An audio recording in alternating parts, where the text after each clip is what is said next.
Have you ever heard the term Indian giver? We don't hear that term used much nowadays. It's probably because it's not very politically correct. But I heard it a lot when I was growing up. An Indian giver is someone who gives something away only to take it back. That's an Indian giver. So the opposite of that would be an Indian getter. An Indian getter would be someone who takes what's been given to him and gives it back to others. Why am I even bringing this up? Because in Numbers chapter 7 and chapter 8, we get this picture of God, and it really pictures God as an Indian getter.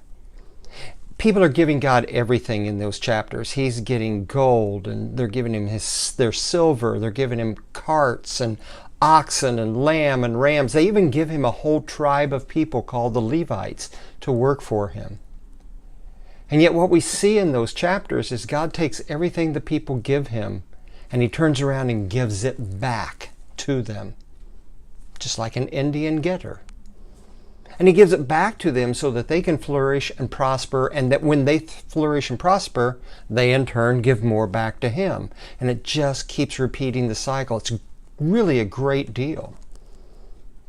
I'm wondering if that's not what God wants to do in this world.